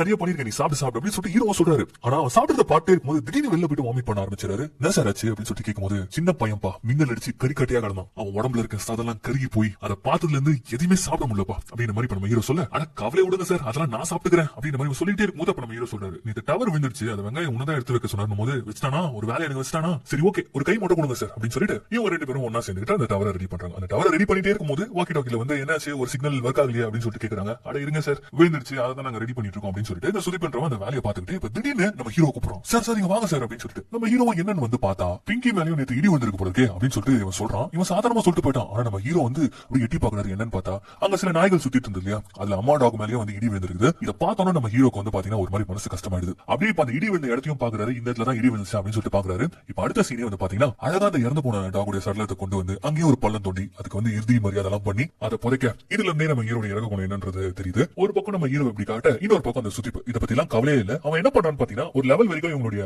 சர்க்கிள் இருக்கு. அதுக்கப்புறம் 2 லவர்ஸ் நடந்து போறாங்க. இவன் என்ன பண்றான்னு பாத்தீங்கன்னா அந்த போலீஸ்னு சொல்லிட்டு ஒரு பேரிகேட் மாதிரி போட்டுருப்பார்ல நம்ம ஹீரோ அதை கழட்டி ஓரமா போடுறான். இவன் எதுக்காக இதை பண்றான்னு தெரியல. அப்படியே கட் பண்ணா அன்னைக்கு ராத்திரி இவன் ரொம்ப சந்தோஷமா இருக்கான். நல்லா குடிச்சிட்டு லுங்கி இப்படி கட்டிக்கிட்டு டான்ஸ் எல்லாம் ஆடிட்டு இருக்கான். ஏன்னா இவனுக்கு வந்து எங்கேஜ்மெண்ட் ஆயிடுச்சுல, அந்த சந்தோஷத்துல இந்த மாதிரி எல்லாம் ஆடிட்டு இருக்கான் போல இருக்கு. அந்த இடத்துல அதெல்லாம் பார்த்துட்டு நம்ம ஹீரோ சிரிக்கிறார் தான். ஆனா அப்படியே அந்த இடத்தை விட்டு எஞ்சி நடந்து வந்துடுறாரு. அப்படி நடக்கும்போதே ஒரு முகத்துல ஒரு விதமான சோகம் இருக்குது நம்ம பார்க்கலாம். அதை பார்க்கும்போது நமக்கு இவருக்குள்ள ஏதோ ஒரு வலி இருக்கு போல இருக்குல்ல அப்படின்ற மாதிரி தான் தோணும். இப்ப அப்படியே கட் பண்ணா நீங்க மதியம் தான் சாப்பிட்டு இருக்காங்க. அப்படி சாப்பிடும்போது சார் பீஃப் எடுத்துக்கோங்க சார் அப்படின்னு சொல்லிட்டு இவன் சொல்றான். ஆனா நம்ம ஹீரோ வந்து இல்லப்பா வேற சரியில்லை நான் வாழைப்பழமே சாப்பிட்டுக்கிறேன் அப்படின்ற மாதிரி ரொம்ப சோகமா சொல்ல ஆட போங்க சார் வந்ததுல சோகமா இருக்கீங்க அப்படின்னு சொல்லிட்டு இவன் அவன் ஆள் கூட பேசுறதுக்கு வெளியில வந்துடும். எப்ப பார்த்தாலும் இப்படிதான் போன்லயே பேசிட்டு இருக்கான். இப்படியே அந்த பாறையில இருந்து அவன் பேசிட்டு இருக்கான். அப்படி பேசிட்டு இருக்கும்போது திடீர்னு ஏதோ ஒருத்த பாத்துட்டு வேக வேகமா உள்ள போயிட்டு ஒரு பைனாகுலர் எடுத்துட்டு வர இவன் எதுக்கு பைனாகுலர் இந்த நேரத்துல எடுத்து வெளில போறான் அப்படின்னு சொல்லி இப்ப நம்ம ஹீரோ வந்து பாக்குறாரு. இப்ப இவன் அந்த பைனாகுலர் வச்சுட்டு என்ன பண்ணிட்டு இருக்கான்னு பாத்தீங்கன்னா அங்க வந்து ஒரு லவர்ஸ் வந்தாங்கல்ல, இவன் கூட அந்த பாதையை வந்து ஓபன் பண்ணி விட்டானு. அந்த லவர்ஸ் மறைவான இடத்துல ஏதோ கசமசா பண்ணிட்டு இருக்காங்க. அதை வந்து இப்படி திட்டுத்தனமா பைனாகுலர்ல பாக்குறான். இதை பார்த்தோன்னா நம்ம ஹீரோக்கு ஒரு மாதிரி ஆயிடுது. உடனே நம்ம ஹீரோ போயிட்டு என்ன பண்றான்னு பாத்தீங்கன்னா அந்த லவர்ஸ் வார்ன் பண்ணி அந்த இடத்தை விட்டு வரட்டி விட இங்க வரான். நான் சார் ஜாலியா இருந்தேன் கிட்டு விட்டீங்க அப்படின்னு சொல்லும்போது யோ உனதான் எங்கேஜ்மெண்ட் ஆயிடுச்சுல, கல்யாணம் ஆக போதுல, அப்புறம் என்ன இதெல்லாம் பாத்துட்டு இருக்க, உன்னை யாரும் முதல்ல இந்த சங்கிலி எல்லாம் எடுத்து விட சொன்னது, ஒழுங்கா வேலையை மட்டும் பாருங்க சார் அப்படின்னு சொல்லிட்டு இப்ப நம்ம ஹீரோ டென்ஷன் ஆகி கத்த சார் சார் சார் சும்மா விளையாட்டுக்கு பண்ண சார் இது சார் டென்ஷன் அப்படின்னு சொல்லிட்டு இவனும் நம்ம ஹீரோவை காம் டவுன் பண்றோம். அப்படி காம் டவுன் பண்ணிட்டே இருக்கும்போது இவங்க 2 பேருமே சேர்ந்து ஒரு விஷயத்தை நோட்டீஸ் பண்றாங்க. அது என்னன்னா இங்க இருந்து மலையடிவாரம் தெரியும். அந்த மலையடிவாரத்துல இவங்க டிபார்ட்மெண்ட் சேர்ந்த வண்டி வந்துட்டு இருக்குது. அப்போ இந்த உயர் அதிகாரிகள் எல்லாம் வந்து செக் பண்றதுக்காக வருவாங்க. இதை பார்த்த உடனே என்ன பண்றாங்கன்னு பாத்தீங்கன்னா டக்குனு போயிட்டு அவங்க இங்க வந்து சேர்த்துக்கு கண்டிப்பா ஒரு 1/2 மணி நேரம் ஆகும். உடனே போயிட்டு அந்த இடத்த வந்து கிளீன் பண்றாங்க. இப்பதான் நம்ம ஹீரோ ஷேவே பண்றாரு. டக்குனு யூனிஃபார்ம் எல்லாம் போட்டுக்கிட்டு ரெடியா இருக்க கொஞ்ச நேரத்துல அந்த இடத்துக்கு ஜீப் வந்து சேருது. இன்ஸ்பெக்டர் வந்திருக்காரு போல இருக்கு. கூடவே வந்து பாத்தீங்கன்னா நம்ம ஹீரோ கிரேட்ல இருக்கக்கூடிய சில போலீஸ் ஆபீசரும் வந்திருக்காங்க. நம்ம ஹீரோ வந்து இப்ப ரிசீவ் பண்ண என்னையா எல்லாம் கரெக்டா போயிட்டு இருக்கா, ஆமா இங்க எங்க போன் சிக்னல் கிடைக்கும் அப்படின்னு சொல்லிட்டு இப்ப இன்ஸ்பெக்டர் கேட்க நம்ம ஹீரோ என்ன சொல்றாருன்னா அந்த பாறையில ஏறினீங்கன்னா சிக்னல் கிடைக்கும் சார் அப்படின்ற மாதிரி சொல்ல அந்த இன்ஸ்பெக்டர் போன் பேசுறதுக்காக அங்க போக இவங்க எல்லாருக்கும் ஜூஸ் போட்டு கொடுக்கலாம்னு சொல்லிட்டு நம்ம ஹீரோ வந்து உள்ள போயிடாரு. ஆனா அந்த சுத்தி இருக்கான் இல்லையா, ஒரு லேடி போலீஸ் வந்திருக்காங்க, அவங்க கிட்ட வழி ஆரம்பிச்சிடும். மேடம் ஃபர்ஸ்ட் டைம் வரீங்களா, வாங்க மேடம் இந்த இடத்த சுத்தி காட்டுறேன் அப்படின்னு சொல்லிட்டு அவன் வேலையை காட்ட ஆரம்பிச்சிட. இங்க நம்ம ஹீரோ ஜூஸ் எல்லாம் போட்டு அந்த டிரைவர் கொடுக்கலாம்னு போகும்போது தான் அங்க இன்ஸ்பெக்டர் ரொம்ப ஆக்ரோஷமா பேசிட்டு இருக்கிறத பாக்குறாரு. அவ்வளவு கொண்டு போடணும் அப்படின்னு சொல்லிட்டு ரொம்ப டென்ஷனா பேசிட்டு இருக்கிறத கேட்ட நம்ம ஹீரோ என்னாச்சு அப்படின்னு சொல்லிட்டு விசாரிக்கிறாரு. அப்பதான் இன்ஸ்பெக்டருடைய மனைவி அவருடைய டிரைவர் கூடவே வந்து ஓடி போயிட்டாங்க அப்படின்ற ஒரு விஷயம் தெரிய வருது. அதனாலே இந்த இன்ஸ்பெக்டர் ரொம்ப டென்ஷனா பாக்குற எல்லாருமே திட்டிட்டு இருக்காரு அப்படின்ற ஒரு விஷயம் இவருக்கு தெரிய வருது. அது கேட்ட மாதிரியே இந்த இன்ஸ்பெக்டரும் போன்ல ஆக்ரோஷமா பேசிட்டே இருக்கும்போது அப்போ வந்து பாத்தீங்கன்னா வாக்கி டாக்ல ஒரு இன்ஃபர்மேஷன் வருது. அந்த விஷயத்தை இன்ஸ்பெக்டர் கேட்ட அடுத்த செகண்ட் உடனே வண்டிடி அப்படின்னு சொல்லிட்டு அவசர அவசரமா இந்த டீமே கிளம்ப. ஃபர்ஸ்ட் நம்ம ஹீரோ யோசிக்கிறாரு எதுக்கு திடீர்னு இப்ப அவசரமா கிளம்புறாங்க அப்படின்னு சொல்லிட்டு. அதுக்கப்புறம் கண்டிப்பா ஏதாவது எமர்ஜென்சியா தான் இருக்கும், அதுக்காக தான் அவங்க போயிருப்பாங்க, நம்ம வேலையை நம்ம பார்ப்போம் அப்படின்னு சொல்லிட்டு இவங்க ருட்டீனை பார்க்க ஆரம்பிச்சாரு. ஆக்சுவலி வந்து பாத்தீங்கன்னா சீட்டு விளையாடிட்டு இருக்காங்க. அப்படி இவங்க சீட்டு விளையாடிட்டு இருக்கும்போது தான் வாக்கி டாக்கில இவங்களுக்கு ஒரு இன்ஃபர்மேஷன் வருது. அது என்னன்னா இந்த மலையடிவாரத்துல இருக்கக்கூடிய ஒரு பகுதியில துண்டா வெட்டப்பட்ட ஒரு மனுஷனுடைய கை கிடைச்சிருக்கணும். அதனாலதான் மதியானம் வந்தவங்க ஹரிபரியா கிளம்பிருக்காங்கன்ற ஒரு விஷயம் வந்து இவங்களுக்கு தெரிய வருது. இதை கேட்க நமக்கு தானே ஷாக்கா இருக்கும், ஆனா இதெல்லாம் உங்களுக்கு பழக்கப்பட்டது தானே. சோ இதை கேட்டுட்டும் ரொம்ப கேஷுவலா இருக்காங்க. ஏன்னா இவங்களுக்கும் அந்த வேலைக்கும் சம்மந்தமே இல்ல. கீழே இருக்கிற போலீஸ் தான் பாவம் வந்து தலையை பிடிச்சு சுத்திட்டு இருப்பாங்க. நமக்கு எந்த ஒரு தொல்லையும் இல்லப்பா, இங்க நம்ம ஜாலியா இருக்கலாம் என்ன சார் அப்படின்னு இவன் சொல்லும் போது அப்பதான் நம்ம ஹீரோ ஒரு விஷயத்தை நோட்டீஸ் பண்றாரு. அந்த இடத்துல வந்து பாத்தீங்கன்னா ஒரு சில பசங்க வந்து மேல ஏறி போயிட்டு இருக்காங்க. ஏதோ விளாகர்ஸ் மாதிரி தெரியுது. அவங்க முதல்ல போய் விரட்டுங்க சார் அப்படிங்கிற மாதிரி வந்து நம்ம சுதீப் அனுப்பி வைக்கிறாரு. இந்த சுதீப் நேரா போயிட்டு அவங்களை விரட்ட ட்ரை பண்றாரு. ஆனா ஒரு யூனிஃபார்ம்ல இல்லாதனால அந்த பசங்க ஓவரா பேசுறாங்க, ஓவரா பிரச்சனை பண்றாங்க. அந்த இடத்துக்கு நம்ம ஹீரோ போவாரு பாருங்க, கையில லெட்டி எடுத்துக்கிட்டு ஒரு மிரட்டு வர பாருங்க. அவ்வளவுதான் ஓடிடுவாங்க. நம்ம ஹீரோக்குள்ளயும் இவ்வளவு கோவம் இருக்கு அப்படின்ற மாதிரி தான் இந்த சீனை காட்டுவாங்க. சோ இப்படியாக மலை உச்சில இதெல்லாம் நடந்துட்டு இருக்கு. இப்ப அப்படியே கட் பண்ணி மலையடி வாரத்துல காட்டுறாங்க. இங்க அனலா பறந்துட்டு இருக்குது. ஏன்னா அப்படி ஒரு இன்வெஸ்டிகேஷன் இங்க போயிட்டே இருக்கு. அந்த கை கண்டுபிடிக்கப்பட்ட ஸ்பாட்டுக்கு வந்து உயர் அதிகாரிகள் எல்லாம் வராங்க. அங்க இருக்கக்கூடிய ஃபாரன்சிக் ரிப்போர்ட்ஸ் என்ன சொல்லுது அப்படின்னு பாத்தீங்கன்னா இங்க கண்டுபிடிக்கப்பட்ட இந்த துண்டு கையானது வந்து பாத்தீங்கன்னா 30 இருந்து 32 வயசு இருக்கக்கூடிய கண்டிப்பா ஒரு பொண்ணுடைய கையா தான் இருக்கணும். இந்த கையை வந்து பாத்தீங்கன்னா வீட்டுல யூஸ் பண்ணக்கூடிய ஷார்ப்பான பொருளான கத்தி, இந்த கோடாலி இதை வச்சு வேணாலும் வெட்டிருக்கலாம். அது மட்டும் இல்லாம இந்த கை யாருடையதுன்னு சொல்லிட்டு அடையாளம் கண்டுபிடிக்க கூடாதுன்றதுக்காக அந்த கையில இருக்கும் இல்லையா அந்த கைரேகைகள் அங்க இருக்கக்கூடிய தோலை முதல் கொண்டு வந்து பிச்சு எடுத்திருக்காங்க. அந்த ரிப்போர்ட்டை புட்டு வைக்க இப்ப உங்களுக்கு கிடைச்சிருக்க இந்த ஒரு கையை வச்சுக்கிட்டு இவ்வளவு டீடைல்ஸ் தான் சொல்ல முடியும். இதுக்கு மேல டீடைல்ஸ் வேணும்னா இதோட பாடியை நம்ம கண்டுபிடிச்சாகணும் அப்படின்ற மாதிரி அந்த டாக்டர்ஸ் எல்லாம் சொல்ல இப்ப டக்குனு அந்த உயரதிகாரி என்ன சொல்றாருன்னா நம்ம ரேடியஸ்ல இருக்கக்கூடிய எல்லா ஸ்டேஷனையும் இந்த 30 இருந்து 35 வயசு இருக்கக்கூடிய பெண்கள் யாரெல்லாம் காணாம போயிருக்காங்கன்னு சொல்லிட்டு கேஸ் ஃபைல இருக்கு. அந்த ஃபைல் எல்லாம் ஓபன் பண்ணுங்க. இந்த கை கிடைச்ச இந்த இடத்தை சுத்தி இருக்கக்கூடிய எந்தெந்த இடங்கள் எல்லாம் சிசிடிவி ஃபுட்டேஜ் இருக்கு அது எல்லாத்தையுமே வந்து செக் பண்ணுங்க. நீங்க என்ன பண்ணுவீங்களோன்றது எனக்கு தெரியாது, இந்த கேஸை தான் நீங்க முதல்ல முடிக்கணும் அப்படின்னு ஒரு ஆர்டர் போட்டுட்டு அந்த டிஜிபி அங்க இருந்து கிளம்ப இங்க அப்படியே கட் பண்ணி மலை உச்சில தான் காட்டுறாங்க. இங்க வந்து பாத்தீங்கன்னா நம்ம ஹீரோ சாப்பிட்டு முடிச்சிட்டாரு. அங்க இன்னுமே வந்து அந்த சுதீப் தான் சாப்பிட்டு இருக்கான். அப்படி சாப்பிட்டுட்டே இருக்கும்போது இப்போ கண்ட்ரோல் ரூம்ல இருந்து ஒரு புது தகவல் வருது. அது என்னன்னா அந்த கை கிடைச்ச மாதிரி இன்னும் ஒரு இடத்துல வயிற்று பகுதியை கண்டுபிடிச்சிருக்காங்க. இந்த குடலு ஈரல்னு சொல்லிட்டு பிச்சு போற நிலைமையில ஒரு வயிற்று பகுதியை கண்டுபிடிச்சிருக்கதா அந்த வாக்கி டாக்ல நியூஸ் வர இதை கேட்ட சுதீப்புக்கு கொமட்டி வாந்தி வந்துடுற நிம்மதியா சாப்பிட கூட விட மாட்டாங்க போல இருக்கு அப்படின்னு சொல்லிட்டு இப்ப அந்த சாப்பாடை கொட்டலாம் அப்படின்னு சொல்லிட்டு வெளியில வராரு. அப்படி வெளியில வந்தவர் சாப்பாடை கொட்டும் போது தான் அங்க அந்த 2 குட்டி நாயங்க வந்து ஏதோ தோண்டிட்டு இருக்கா பாக்குறாரு. அதை பார்த்துட்டு என்னது இதுங்க தோண்டிட்டு இருக்குங்க அப்படின்னு சொல்லிட்டு கிட்ட போய் பார்க்கும்போது இவ்வளவு நேரம் பொறுமையா போயிட்டு இருந்த இந்த கதையானது இந்த இடத்துல ஒரு கிக் ஸ்டார்ட் ஆகும் பாருங்க. என்னன்னு பார்த்தா அந்த மண்ணுக்குள்ள புதைக்கப்பட்ட ஒரு கை. இத பார்த்த சுதீப்புக்கு தூக்கி வாரி போடுது. ஏன்னா இந்த ஊர் முழுக்க இந்த மாதிரி துண்டு துண்டா இருக்கிறது பிரச்சனை கிடையாது, இந்த இடத்துல இந்த துண்டு இருக்கிறது பிரச்சனை இருக்கு. காரணம் என்னன்னா இந்த இடத்துல போலீஸை தவிர வேற யாரும் வர முடியாது. இந்த இடத்துல இந்த வெட்டப்பட்ட துண்டு இருக்கு அப்படின்னா அப்ப அந்த கொலைகாரன் யார் அப்படின்னு நினைக்கும் போது இப்ப சைட்ல ஒரு நிழல பாப்பாம பாருங்க. அந்த நிழல்ல வந்து பாத்தீங்கன்னா இவன் தலைக்கு பின்னாடி ஒரு கண்ணு. அந்த கண்ணை வச்சிட்டு இருக்குது வேற யாரும் கிடையாது, நம்ம ஹீரோ தான். எஸ், நம்ம ஹீரோ தான் அந்த கொலைகாரனே. இந்த ஒரு நிமிஷம் இந்த படம் எப்படி இருக்கும் தியேட்டர்ல அப்படின்னு யோசிச்சு பார்த்தா கண்டிப்பா இங்கதான் இன்டர்வலா இருக்கும். சோ இப்ப யோசிச்சு பாருங்க, இந்த சுதீப் தலையில கண்ணு இருக்கு, அவன் கையை வேற பாத்துனா கண்டிப்பா நம்ம ஹீரோனை போட்டு தள்ளுவாரு அப்படின்னு நினைக்கும் போது இவன் ஒரு போலீஸ்காரல இந்த இடத்துல தான் இவன் புத்தியை யூஸ் பண்றான். டக்குனு இவன் என்ன பண்றான்னு பாத்தீங்கன்னா அந்த மண்ணை அந்த கையை பார்க்காத மாதிரி புதைச்சிட்டு இந்த நாய்களுக்கு இதே வேலை சார், எப்ப பார்த்தாலும் பழம் தோண்டிட்டு இருக்கு சார் அப்படின்னு சொல்லிட்டு அப்படியே அந்த பிளேட்டியை திருப்பி போட நம்ம ஹீரோவும் பாத்தீங்கன்னா கண்ணு எடுத்துறாரு. ஏன்னா இவன் இன்னும் கண்டுபிடிக்கல அப்படின்னு சொல்லிட்டு அவர் நினைச்சுக்கிறாரு. ஆனா நம்ம ஹீரோக்கு இவன் மேல ஒரு டவுட் வந்துருச்சு. இவன் கண்லியா மரண பீதி மாட்டினா அவ்வளவுதான் நம்ம ஹீரோ போட்டுருவாரு. இருந்தாலும் அப்படியே அதை மறைச்சு சார் என்ன சார் சும்மா சின்ன பிரச்சனைகளா கண்ணு எடுத்து வந்துட்டு இருக்கீங்க, வாங்க வாங்க உள்ள போவோம் அப்படின்னு சொல்லிட்டு மரண பயத்துல நடிக்கிறான். ஏன்னா ஹீரோ மட்டும் கண்டுபிடிச்சிட்டாரு, இவனுக்கு உண்மை தெரிஞ்சிச்சு அப்படின்னு சொல்லிட்டு கண்டிப்பா இவனை போட்டு தள்ளுவாரு. ஆனாலும் வந்து பாத்தீங்கன்னா பயப்படுறான், வந்து பாத்தீங்கன்னா பயங்கரமா நடிக்கிறான். இந்த சிச்சுவேஷனை மட்டும் யோசிச்சு பாருங்க. தன்னந்தனியா ஒரு ஸ்டேஷன், அதுல வந்து ஒரு கொலைகாரன் இருக்கான், அந்த கொலைகாரன் கிட்ட ஒருத்தன் மாட்டிட்டான். இப்ப எப்படி அவன் தப்பிப்பான், என்ன பண்றது, நம்ம ஹீரோ கையில வேற கன் இருக்கு, என்ன பண்றதுன்னு தெரியாம இவன் திக்குமுக்காடி போயிருக்கும் போது அந்த நேரம் பார்த்து கரெக்டா ஃபர்ஸ்ட் சீன்ல ஜீப் டிரைவர் சொன்னார்ல தண்ணி எடுத்து வந்துடுறேன் சார் 2 நாள்ல அப்படின்னு சொல்லிட்டு இப்போ ஒரு தண்ணி எடுத்து வந்திருக்காரு. அப்பாடா ஒருத்தன் வந்துட்டான்டா. ஆனா இவன் வந்து என்ன பிரச்சனை, 2 புல்லட் 2 பேருக்கு இறங்கிட்டு அவர் போயிட்டே இருப்பாரு. ஆனா இப்ப ஒரு தண்ணி ரோப்புற கேப்ல ஏதாவது நம்ம திங்க் பண்ணிடலாம்டா அப்படின்னு சொல்லிட்டு இவன் யோசிக்கிறான். சார் வயிறு கலகுது, இந்த பாத்ரூம் போயிட்டு வந்துடுறேன் அப்படின்னு நம்ம சொல்லிட்டு ஓடுறான் குடு குடுன்னு பாத்ரூமுக்கு. இவன் பயம் படம் பாக்குற நமக்கு ஃபீல் ஆகும். நேரா பாத்ரூம்ல போயிட்டு டேப்ல போட்டுக்கிட்டு இப்படி எட்டி பாக்குறான் அப்படி எட்டி பாக்குறான். இங்க வேற போனோ சிக்னல் கிடைக்காத அந்த பாறை கிட்ட தான் போய் ஆகணும். இங்க இருந்து குறி வச்சே பாறை கிட்ட சுடலாமே, இதுல போன் வேற சுவிட்ச் ஆஃப் ஆயிருக்கு, என்ன பண்றது ஏது பண்றதுன்னு தெரியாம அப்படி பயத்துல பாத்ரூம்குள்ளேயே உட்காந்துட்டே இருக்கும்போது இப்ப டப் டப் டப்னு கதவு தர சவுண்ட். இவன் பயந்துறான். சார் பாத்ரூம் போறேன் சார் அது கூடவா சார் விட மாட்டீங்க அப்படின்னு சொல்லிட்டு சொல்லும்போது மறுபடியும் டப் டப் டப்னு தட்டாரு. என்ன சார் சொல்லிட்டு ஓபன் பண்ணா தலைவன் தண்ணி எடுக்காம பாத்ரூம் குள்ள போயிருக்கான் போல இருக்கு. என்ன தண்ணி இல்லாம வேணாம் உனக்கு அப்படின்னு மாதிரி சொல்லிட்டு ஒரு மெட்டை மெட்டிட்டு பக்கெட் வச்சுட்டு போக இங்க அவனுக்கு வேர்த்து போக இங்க அப்படியே வெளியில உட்காந்துருக்க ஹீரோ தான் காட்டுறாங்க. இவ்வளவு நேரம் சாதாரணமா நம்ம ஹீரோ பாத்திருப்போம். இப்ப ஹீரோட ஆக்டிங்கே வேற மாதிரி இருக்கு. நம்மளே மிரளுவோம். அப்படி பாத்ரூமே பாத்துட்டு இருக்காரு. இன்னும் ஏன் இவன் வெளியில வரல அப்படின்னு சொல்லிட்டு கூடவே வந்து பாத்தீங்கன்னா அந்த வாக்கி டாக்கில மறுபடியும் வந்து பாத்தீங்கன்னா சில பாடி பார்ட்ஸ் கண்டுபிடிச்சிருக்காங்க. அதுவும் போலீஸ் ஸ்டேஷனோ ஒட்டி இருக்கக்கூடிய பகுதியிலே கண்டுபிடிச்சிருக்காங்க அப்படின்ற மாதிரியான தகவல் வந்துட்டு இருக்குது. அதையும் கேட்டுக்கிட்டே வந்து பாத்தீங்கன்னா அப்படி ஒரு மாதிரி முறைச்சு பாத்துட்டே இருக்காரு. அப்படி பாத்துட்டே இருக்கும்போது கதவு திறந்துகிட்டு அவன் வந்துடுறான். இதுக்கு மேல சந்தேகம் வந்துடும் அப்படின்னு சொல்லிட்டு இப்ப வந்தவன் என்ன பண்ணான்னு பாத்தீங்கன்னா நேரா போயிட்டு லுங்கி எல்லாம் எடுத்துட்டு முதல்ல ட்ராக் பேண்ட போட்டுக்கிறான். ஏன்னா எந்த நேரம் வேணாலும் நம்ம ஓடுறதுக்கு தயாரா இருக்கணும் அப்படின்னு சொல்லிட்டு சரி ஓகே இப்ப வந்து வெளியில வந்தாச்சு. இப்ப முதல்ல வந்து இவங்க கிட்ட தப்பிக்கணும்னா எப்படியாவது இந்த தகவலை வந்து நம்ம கீழே சொல்லி ஆகணும். அதுக்கு வாக்கி டாக்கி எல்லாம் எதிர்க்க யூஸ் பண்ண முடியாது. போன்ல இருந்து மெசேஜ் வேணா பண்ணலாம். ஆனா போனும் ஆஃப் ஆயிருக்கு. அதனால என்ன பண்ணான்னு பாத்தீங்கன்னா அப்படியே போயிட்டு போனை சார்ஜ் போடுறாரு. சார்ஜ் போட்டு அந்த இடத்துல அமைதியா உட்காந்துக்க. இப்ப இந்த தண்ணி ஊத்த வந்தவனும் பாத்தீங்கன்னா தண்ணி எல்லாம் ஊத்திட்டு அந்த இடத்த விட்டு போகும்போது இவன் மனசு பயத்துல ட்ரம்ஸ் அடிக்கும் பாருங்க. இருந்த ஒரு துணியும் போயிடுச்சா சீக்கிரமா போன் சார்ஜ் ஆகணும் அப்படின்னு சொல்லிட்டு சார்ஜ் ஆன உடனே மெசேஜ் பண்ணிடலாம் சொல்லிட்டு நம்ம ஹீரோ பின்னாடி உட்காந்துட்டு வெயிட் பண்ணிட்டே இருக்கும்போது இப்ப சடனா நம்ம ஹீரோ திரும்பி சார் வாங்க சார் விளையாடலாம் அப்படின்னு சொல்லிட்டு கூப்பிடுறாரு. இல்ல சார் நிறைய வேலை இருக்கு நோட் பண்ண வேண்டியதெல்லாம் நிறைய இருக்கு சார் அப்படின்ற மாதிரி சொல்லிட்டு நம்ம ஹீரோ அவாய்ட் பண்ணி பாக்குறான். அப்ப நம்ம ஹீரோ கையில அந்த கண்ணை எடுத்து பாத்துக்கிட்டே அட வாங்க சார் அப்படின்னு சொன்ன உடனே இவனுக்கு அப்படியே அள்ளு கிளம்பி வந்துடும் சார் அப்படின்னு சொல்லிட்டு இப்ப ஆப்போசிட்ல வந்து உட்காந்துக்கிறான்.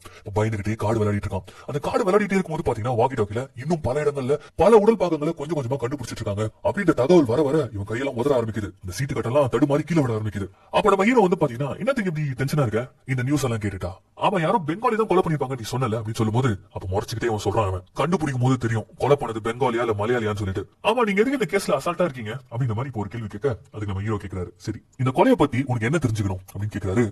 யாரு கொலைகாரன் தெரிஞ்சுக்கணும் அப்படின்னு சொல்லிட்டு இவன் சொல்றான். ஆனா அதுக்கு நம்ம ஹீரோ என்ன சொல்றான்னா உனக்கு கொலைகாரன் யாருன்னு தெரிஞ்சுக்கணும். ஆனா எனக்கு கொலை எதுக்கு பண்ணாங்கன்ற காரணத்தை தெரிஞ்சுக்கணும் அப்படின்ற மாதிரி ஒரு மாதிரி சூட்சமா பேச பட்டால்னு கரண்ட் போகுது பாருங்க. அப்பாடா சந்தேகமே இல்லாம அந்த போன் எடுக்கிறதுக்கு ஒரு காரணம் தேடிட்டு இருந்தான். கரண்ட் கட் ஆனோம் சார் கரண்ட் கட் ஆயிடுச்சு சார் நான் வெளில போய் ஜெனரேட்டர் ஆன் பண்ணிட்டு வந்துடுறேன் சார் அப்படின்னு சொல்லிட்டு இப்ப என்ன பண்ணான்னு பாத்தீங்கன்னா நேரா போயிட்டு ஹீரோக்கு தெரியாம போன் எடுத்து பாக்கெட்ல போட்டுக்கிட்டு போயிட்டு ஜெனரேட்டர் ஆன் பண்ணிட்டு வந்துடுறேன் சார் அப்படின்னு சொல்லிட்டு அந்த இடத்த விட்டு போறான் பாருங்க. அப்படி போகும்போது இவர் திரும்பி அந்த போன் இருந்த இடத்த பாப்பாரு பாருங்க. நம்ம ஹீரோ செத்தாண்டா சேகர்ன்ற மாதிரி தான் இருக்கும் அந்த சீனு. இப்ப அவர் போயிட்டு பயத்தோடய போயிட்டு ஜெனரேட்டர் ரூம்குள்ள போறான். போயிட்டு எப்படியாவது போன் எடுத்து ஒரு மெசேஜ் பண்ணிடணும் அப்படின்னு சொல்லிட்டு போன் எடுக்கும்போது சார் உங்க போனை கொஞ்சம் தரீங்களா அப்படின்னு ஒரு குரல். யாருன்னு பார்த்தா பின்னாடி ஹீரோ நிக்கிறாரு. என் போன்ல சிக்னல் கிடைக்கல ஒரு போன் மட்டும் பண்ணி தரேன் கொஞ்சம் போனை கொடுங்க அப்படின்ற மாதிரி கேட்க இவன் அப்படியே உதற ஆரம்பிக்குது. இவனுக்கு சந்தேகம் வேற வரக்கூடாதுல்ல.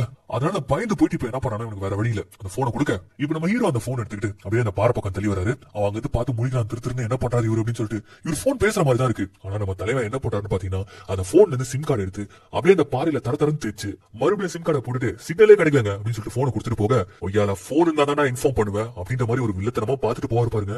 இவனுக்கா அடிவேறு கலங்குது எது சிக்னல் கிடைக்கலையா அப்படின்னு சொல்லிட்டு இவனும் இப்ப போனை செக் பண்ணி பாக்குறான். ஏதாவது செட்டிங்ஸ் மாத்தி இருந்தா கூட ஈஸியா கண்டுபிடிச்சலாம். இப்ப சிம்மே இல்லன்னு போது எப்படி உன்னால கால் பண்ண முடியும். அவ்வளவுதான் இருந்த ஒரு ஐடியாவும் போச்சு. அடுத்து என்னடா பண்றது அப்படின்னு சொல்லிட்டு இவன் திக்கு முக்காடி போக இங்க அப்படியே கட் பண்ணி இந்த டிஎஸ்பி தான் காட்டுறாங்க. அவர் வந்து அவருடைய உயரதிகாரிக்கு வந்து பாத்தீங்கன்னா இன்ஃபார்ம் பண்ணிட்டு இருக்காரு. அது என்னன்னா கிட்டத்தட்ட 15 இடங்கள்ல இந்த மாதிரி பாடி பார்ட்ஸ் கண்டுபிடிச்சிருக்காங்க. ஆல்மோஸ்ட் எல்லா பாடி பார்ட்ஸும் கண்டுபிடிக்கப்பட்டுருச்சு. ஒரே ஒரு கை மட்டும் மிஸ்ஸிங்கா. அந்த கை எங்க இருக்குன்றது நமக்கு தெரியும். போஸ்ட்மார்ட்டம் நடந்துட்டு இருக்குது சார். அது முடிஞ்சதுக்கு அப்புறமா தான் எங்களுக்கு கிளியரா தெரியும் அப்படின்னு சொல்லிட்டு போனை வச்சுட்டு இப்ப எஸ்பி கிட்ட கேட்கிறாரு என்னதான் நடந்துட்டு இருக்குது என்னதான் நீங்க பண்ணிட்டு இருக்கீங்க அப்படின்னு சொல்லிட்டு கேட்கும்போது அவர் ஒரு இன்ஃபர்மேஷன் கொடுக்குறாரு. அது என்னன்னா கிட்டத்தட்ட 15 இடங்கள்ல இந்த பாடி பார்ட்ஸ் கண்டுபிடிச்சிருக்காங்க. அதுல 4 இடத்துல வந்து பாத்தீங்கன்னா அந்த பாடி பார்ட்ஸ் கூடவே சேர்த்து ஒரு சின்னதா பத்திர பேப்பர் மாதிரி ஏதோ ஒண்ணு உங்களுக்கு கிடைச்சிருக்கு. அதை டீகோட் பண்ணி பார்க்கும்போது உங்களுக்கு என்ன தெரிஞ்சிருக்கு அப்படின்னு சொல்லிட்டு பாத்தீங்கன்னா இது கோட்டயத்தை சேர்ந்த ஒரு ரெஜிஸ்ட்ரேஷன் பேப்பர் அப்படின்ற ஒரு விஷயம் மட்டும் உங்களுக்கு தெரிய வந்திருக்கு. சோ கண்டிப்பா இறந்து போன விக்டிம் வந்து பாத்தீங்கன்னா கோட்டயத்தை சேர்ந்த பெண்ணா தான் இருக்கணும். இந்த லீடை வச்சுட்டு புடிச்சிட்டு போயிட முடியும் அப்படின்ற ஒரு விஷயத்தையும் அவர் சொல்ல அப்படியே கட் பண்ணி நம்மால தான் காட்டுறாங்க. நல்லா கண்ணை பின்னாடி வச்சுக்கிட்டு அவர் பாட்டு டீ போட்டுட்டு இருக்க இங்க பக்கு பக்குன்னு ஒருத்தர் புக்கு வச்சிருக்காரு. ஆக்சுவலி நம்ம ஹீரோ என்ன பிளான்ல இருக்காருன்றதான் தெரியல. ஆனா ஏதோ ஒரு பிளான் ஒண்ணு வச்சிருக்காரு அது மட்டும் நமக்கு தெரியுது. இப்ப சடனா அந்த மலைப்பகுதியில ஏதோ ஒரு சத்தம் கேக்குது. நம்ம ஹீரோ நோட்டீஸ் பண்றாரு. அப்படி எட்டி பாக்குறாரு. அப்படி பார்க்கும்போது ஏதோ ஒரு ஃபேமிலி அங்க வந்திருக்கிறதா தெரியுது. இவன் அனுப்ப முடியாது அந்த ஃபேமிலி கிட்ட. ஏன்னா அந்த ஃபேமிலி கிட்ட போயிட்டு உண்மையை சொல்லி எஸ்கேப் ஆகுது நிறைய பாசிபிள் இருக்கு. அதனால இந்த சுதீப் கிட்ட இப்ப இவர் எதுவுமே சொல்லல. நேரா போயிட்டு என்ன பண்றாருன்னா இவருடைய போனை சார்ஜ் போடுற மாதிரி போறாரு. ஆனா இவர் போனை உடச்சு வச்சிருக்காரு. அந்த போன் ஆனே ஆகாது. சும்மா சார்ஜ் போடுற மாதிரி பாவலா மட்டும் காட்டுறாரு. இதை வந்து சுதீப் பாக்குறான். ஆஹா சார்ஜ் போடுறாரு கண்டிப்பா எங்கேயோ போற போல இருக்கு. அப்படி போன உடனே போன் எடுத்து நம்ம மெசேஜ் அனுப்பிடணும் அப்படின்ற மாதிரி அந்த போனே பார்த்துட்டே இருக்கும்போது நம்ம ஹீரோ என்ன பண்றாரு பாத்தீங்கன்னா அந்த ஃபேமிலியை வரட்டுறதுக்காக அப்படி வெளியில வராரு. அப்படி வெளியில ஒரு மோதி டக்குன்னு என்ன பண்றான்னு பாத்தீங்கன்னா ஓடி போயிட்டு அந்த போன் ஆன் பண்ணி பாக்குறான். ஆனா அந்த போனும் ஆன் ஆகல. இப்ப பயங்கரமா பார்த்துட்டு போறான். கண்டிப்பா ஹீரோக்கு உண்மை தெரிஞ்சிருக்கும் சொல்லிட்டு சரி இதுக்கு மேல நம்ம ஒரு நிமிஷம் கூட வெயிட் பண்ணக்கூடாது நம்ம தப்பிக்கிறது தான் பார்க்கணும் அப்படின்னு சொல்லிட்டு டக்குனு என்ன பண்றான்னு பாத்தீங்கன்னா அந்த ரேடியோ டிவைஸ் இருக்கும் தெரியுமா, அதுல வந்து வெறும் ரிசீவர் மட்டும் எடுத்து வச்சுக்கிட்டு சார் இங்கதான் சார் அந்த கொலகாரம் இருக்கும், இங்கதான் அந்த கொலகாரம் இருக்கும் அப்படின்னு சொல்லி சொல்லும் போது ஆப்போசிட்ல இருந்து இப்போ ஒரு ரிப்ளை வருது பாருங்க. சுத்தமா சம்பந்தமே இல்லாத ஒரு ரிப்ளை வருது. இதை கேட்ட இவனுக்கு ஒண்ணுமே புரியல. என்னடா சொல்லிட்டு இப்ப அப்படி கீழே பாக்குறான் பாருங்க. பார்த்தா இதுக்குன்னு சொல்லிட்டு ஒரு வாக்கி டாக்கி இருக்கும் தெரியுமா, அந்த வாக்கி டாக்கியை நம்ம ஹீரோ ஆல்ரெடி கையில வச்சிருக்காரு. இப்ப இவன் பேசுறது அப்படியே அங்க ஒரு நிமிஷம் கேக்குறாரு. ஓஹோ உனக்கு தெரிஞ்சிடுச்சா அப்படின்ற மாதிரி நம்ம ஹீரோயினை வெள்ளத்தனமா பாத்துட்டு அங்க அவனால ஒண்ணுமே பண்ண முடியாது. ஒரு கம்யூனிகேஷன் அங்க கிடையாது. முதல்ல போய் இந்த ஃபேமிலியை நான் விரட்டிட்டு வரேன் அப்படின்னு சொல்லிட்டு இப்ப நம்ம ஹீரோ போக இப்ப எல்லாமே பாத்தீங்கன்னா நம்ம ஹீரோக்கு சாதகமாவே நடந்துட்டு இருக்கு இல்லையா. சோ இந்த இடத்துல தான் டைரக்டர் வந்து ஒரு சின்ன ட்விஸ்ட் வச்சிருக்காரு. இந்த சுதீப்புக்கு வந்து பாத்தீங்கன்னா சடனா ஒரு ஐடியா வருது. அது என்னன்னா இந்த இடத்துல வந்து ஸ்டேஷன் இருக்கிறதுக்கு காரணமே வந்து ரெண்டு விஷயம். ஒண்ணு இந்த மின்னல் அடிக்கிறதுக்கு, இன்னொன்னு வந்து பாத்தீங்கன்னா இந்த இடத்துல தான் இந்த சிட்டியோட இந்த வாக்கி டாக்கி டவரே இருக்கு. அந்த டிவைஸை மட்டும் ஆஃப் பண்ணிட்டா கண்டிப்பா கீழ இருக்கிறவங்க வருவாங்கன்னு சொல்லிட்டு புத்திசாலித்தனமா யோசிச்சு அந்த டிவைஸ் ஆஃப் பண்ணி விட இங்க அந்த ஃபேமிலியை வேட்டை அடிக்கிறார் நம்ம ஹீரோ. அவருக்கு இந்த ஒரு விஷயம் தெரிய வருது, இங்க வாக்கி டாக்கி ஒர்க் ஆகல. இப்ப சம கோமா மேல வந்து ஏன் வாக்கி டாக்கி ஒர்க் ஆகல அப்படின்ற மாதிரி சொல்லி கேட்க அதுக்கு அவன் பதில் சொல்லாம அப்படியே எட்டி பார்த்து சார் அங்க பாருங்க சார் ஸ்டேஷன்ல இருந்து ஆள் வந்துட்டு இருக்காங்க அப்படின்றான். இவரு எட்டி பாக்குறது பார்த்தா உண்மையிலே அங்க வந்துட்டு இருக்காங்க. ஏன்னா இங்கதான் அந்த மிஷன் ஆஃப் ஆயிடுச்சு. சார் இன்ஸ்பெக்டர் வர்றாரு, அப்படி யூனிஃபார்ம் போட்டு வந்துடுறேன் சார் அப்படின்னு சொல்லிட்டு நைஸா இவர்கிட்ட இருந்து எஸ்கேப் ஆகி உள்ள போக இங்க அப்படியே கட் பண்ணி கீழே வந்துட்டு இருக்கக்கூடிய இந்த இன்ஸ்பெக்டர் டீம் தான் காட்டுறாங்க. அவங்க வந்து மேல கம்யூனிகேஷன் கட் ஆயிடுச்சு, அதை செக் பண்ணதுக்காக இவங்க போயிட்டு இருக்காங்க. இவங்க மட்டும் போனாங்கன்னு வச்சுக்கோங்களேன், அவ்வளவுதான் அவன் எல்லாத்தையும் உடனடிடுவான். நம்ம ஹீரோ மாட்டிப்பாரு. சோ ஒரு பக்கம் இந்த வண்டி மேல் நோக்கி போயிட்டு இருக்க அங்க மேல காட்டுறாங்க. அங்க ஒரு நேரம் உள்ள வந்து பாக்குறாரு. உள்ள வந்து பார்த்தா அந்த ரேடியோ ஆஃப் ஆயிருக்கு. இதை பார்த்த உடனே திரும்பி ஏய் இது நீயா பண்ண அப்படின்னு சொல்லிட்டு ஒரு கேள்வி கேட்கிறாரு. அதை பார்த்த அவன் இப்ப அப்படியே மிரள ஆரம்பிக்கிறான். இப்ப அப்படியே வில்லத்தனமா திரும்பி அந்த ரேடியோ ஆன் பண்ணிட்டு அப்படியே திரும்பி உன பாப்பாரு பாருங்க. அங்க அப்படியே கட் பண்ணி கீழே வந்துட்டு இருக்க வண்டியை தான் காட்டுறாங்க. இப்ப கம்யூனிகேஷன் வந்து ரீஸ்டோர் ஆயிடுச்சு. சோ எல்லாமே ஒர்க் ஆக ஆரம்பிச்சிருச்சு. இவங்க வந்து மறுபடியும் போயிடுவாங்க அப்படின்னு நினைக்கும் போதுதான் இங்கதான் ட்விஸ்ட்.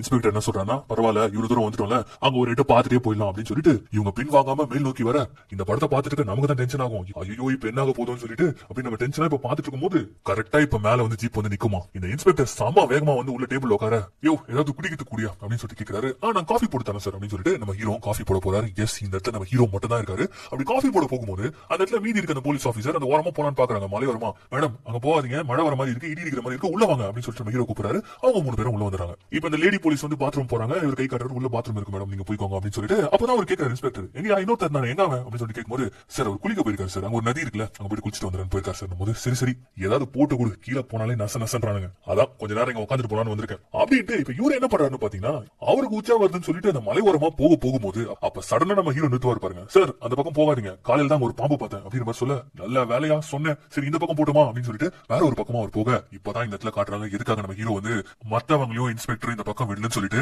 நம்ம சுதிப்ப செதுக்கி இங்க படுக்க வச்சிருக்காரு. வாயெல்லாம் கட்டு போட்டு தான் இந்த இடத்துல படுக்க வச்சிருக்காரு போல இருக்கு. அதனாலதான் இவர் யாருமே அந்த பக்கத்திலேயே போக விடல. இப்ப அப்படியே கட் பண்ணி உள்ளதான் காட்டுறாங்க. ஓகே டாக்கில இன்னொரு தகவல் வந்திருக்கு. அது என்னன்னா இந்த துண்டு துண்டா கண்டுபிடிச்சாங்களோ பொண்ணு, அந்த பொண்ணுடைய செல்போன் வந்து பாத்தீங்கன்னா இன்னொரு இடத்துல கண்டுபிடிச்சிருக்கிறதா தகவல் வர ஒரு முக்கியமான எவிடன்ஸ் கிடைச்சிருக்குது. அவ்வளவுதான் வந்த எல்லாருமே தெரிச்சு ஓடுறாங்க. இடி அடி அசீக்கிரமா வண்டி அடி அப்படின்னு சொல்லிட்டு இங்க இருந்து அவங்க கிளம்ப அப்படியே நம்ம ஹீரோ பாக்குறாரு. இப்ப நம்ம ஹீரோக்கு எந்த ஒரு தடையுமே இல்ல. இப்ப அப்படியே போயிட்டு அந்த சுரிப்பை எழுப்பலாம்னு சொல்லிட்டு போகும்போது சடனா எழுந்தவன் ஹீரோவை தள்ளி விட்டு ஓட ஆரம்பிச்சிருவானா. அவ்வளவுதான் ஓடுறான் எங்க ஓடுறது ஹீரோ விரட்டி புடிச்சிடாரு. அந்த இடத்துல ஒரு மிகப்பெரிய கைகலப்பே ஆகுது. இருந்தாலும் நம்ம ஹீரோ கையில தான் கன் இருக்கு. கன் பாயிண்ட்ல வச்சு அப்படியே அவனை பார்சல் பண்ண இங்க அப்படியே கட் பண்ணி இப்ப டிஎஸ்பி ஆபீஸ் தான் காட்டாங்க. இவன் கொலை செய்யப்பட்ட பெண் யாருன்றதை கண்டுபிடிச்சிட்டாங்க. அவங்க யாருன்றதை சொல்லும் போது இப்போ ஒரு ட்விஸ்ட் ஒன்னு உடையும் பாருங்க. இவ்வளவு கோரமா துண்டு துண்டா வெட்டப்பட்ட அந்த ஒரு பெண் வேற யாருமே கிடையாது, நம்ம ஹீரோ மதுவுடைய ஒய்ஃப் அமரதா. எஸ் நம்ம ஹீரோவுடைய ஒய்ஃப் அவரே இவ்வளவு கோரமா கொண்டிருக்காருன்றது தெரிய வரும்போது நமக்கு இவ்வளவு ஷாக்கிங்கா இருக்கும். அதே ஷாக்கிங் தான் அவங்களுக்கும். அவங்க இப்ப சஸ்பெக்ட் பண்றது நம்ம ஹீரோ தான். இப்ப இன்ஸ்பெக்டர் என்ன சொல்றாருன்னா சார் நான் விசாரிச்ச வரைக்குமே வந்து மதுவுக்கும் அவங்க ஒய்ஃபுக்கும் இடையான ரிலேஷன்ஷிப் வந்து ஏதோ சரியில்லைன்னு தான் சார் நான் இது முன்னாடி கூட கேள்விப்பட்டிருக்கேன் அப்படின்னு சொல்லிட்டு இவர் சொல்ல நம்ம ஹீரோ தான் இந்த கொலையை பண்ணிருக்கணும் அப்படின்னு சொல்லிட்டு அவங்க அங்க டிசைட் பண்ண இங்க அப்படியே கட் பண்ணி நம்ம ஹீரோ தான் காட்டுறாங்க. கொலை வெறி இந்த சுதீப்பை புடிச்சு வச்சிருக்காரு. அவனுக்கா இப்பதான் மயக்கம் தெரியுது. இப்ப பயந்துகிட்டே அவன் கேட்கறான் சார் யார் சார் கொனீங்க, ஏன் சார் கொனீங்க அப்படின்னு சொல்லிட்டு கேட்கும்போது அப்போ குடுக்குறாரு பாருங்க நம்ம ஹீரோ இன்னொரு ஒரு ட்விஸ்ட், நான் யாரையும் கொலை பண்ணலையே அப்படின்றாரு. படம் பார்த்துட்டு இருக்க நமக்கு மட்டும் இல்ல அவனுக்குமே தூக்கி வாரி போடுது. அப்ப வெளியில இருந்த கை யாருடையது, அது எப்படி அங்க வந்துச்சு அப்படின்னு சொல்லிட்டு ஒரு கேள்வி கேட்கும்போது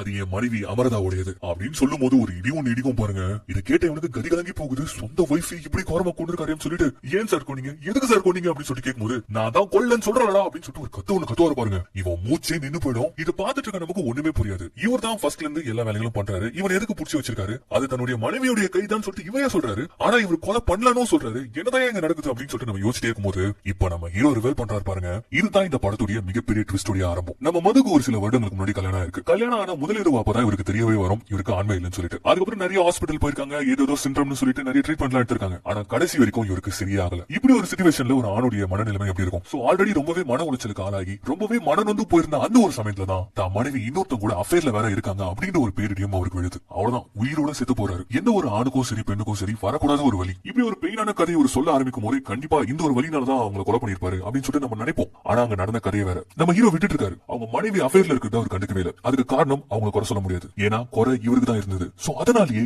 எல்லாத்தையும் மனசுல வச்சு பூட்டிக்கிட்டு எல்லா வலிகளோடய கண்டும் காணாம இவர் வாழ ஆரம்பிச்சிருக்காரு. வலிகளோடய இவருடைய வாழ்க்கையும் போயிட்டு இருக்கு. இப்படி கோரமா இவருடைய வாழ்க்கை போயிட்டு இருக்கும்போது ஒரு நாள் வேலையை முடிச்சுட்டு வீட்டுக்கு போன மதுவுக்கு ஒரு அதிர்ச்சி காத்துட்டு இருந்தது. அதுதான் அமரதாவுடைய தற்கொலை. எஸ், தான் மனைவி கண் முன்னாடி தூக்குல தொங்குறத பாக்குறாரு. அதை பார்த்துட்டு கதறி கதறி எழுதுறாரு. என்னதான் தான் மனைவி தப்பான உறவுலயே இருந்தாலும் இவருக்கு இருந்த குறைனால அதெல்லாம் கண்ட்ரோல் பண்ணிக்கிட்டு இவங்க கூட வாழ்ந்தா போதும் தான் இவர் வாழ்க்கையில இருந்திருக்காரு. ஆனா இப்படி இவங்க தற்கொலை பண்ணிக்கிட்டு இவரால் ஏற்றுக்கொள்ளவே முடியல. அப்பதான் அவங்களுடைய டைரி இவருக்கு கண்ணுக்கு படுது. அதை ஓபன் பண்ணி படிக்கிறாரு. அதுல இவங்களுடைய தற்கொலைக்கான காரணமும் இருக்கு. அது என்னன்னு பாத்தீங்கன்னா, இவங்களுக்கு இருந்த அஃபேர்ல இவங்க பிரெக்னன்ட் ஆயிருக்காங்க. 4 மாசம் பிரெக்னன்ட்னா கண்டிப்பா நம்ம ஹீரோ கிட்ட அதை மறைக்கவே முடியாது. அதனாலதான் தான் சூசைட் பண்ணிட்டு இறந்து போறதாக எழுதி வச்சிருக்காங்க. இதை பார்த்தோன்னு நம்ம ஹீரோக்கு இன்னும் வலிக்குது. கதறி கதறி எழுதுறாரு. இதுல கூடவே அவங்களுடைய மொபைல், அந்த அஃபேர்ல இருந்தவங்க கூட இருந்த சாட் எல்லாம் எடுத்து படிக்க இப்ப நம்ம ஹீரோக்கு ஒரு பயங்கரமான கோவம் வருது. பொறுமையை இழக்க ஆரம்பிக்கிறாரு. இத்தனை நாளா அடக்கி வச்சிருந்த கோவம் எல்லாம் இப்போ வெளியில வருது. இப்பதான் அந்த பணத்தை அப்படியே இறக்கி துண்டு துண்டா வெட்டியிருக்காரு. இவ்வளவு வேலையும் நம்ம ஹீரோ பாத்திருக்காரு. சோ இப்படிப்பட்ட மேட்டர் இப்ப நம்ம சுதீப்புக்கு தெரிய வர அப்படி கதிகலங்கி போய் ஒரு கேள்வி ஒண்ணு கேட்கறான். 4 மாசம் பிரெக்னெண்டா இருந்த ஒரு பொண்ணுடைய உடலை துண்டு துண்டா வெட்டினீங்க, அந்த வயித்துல ஒரு சிசு இருந்திருக்கோமே,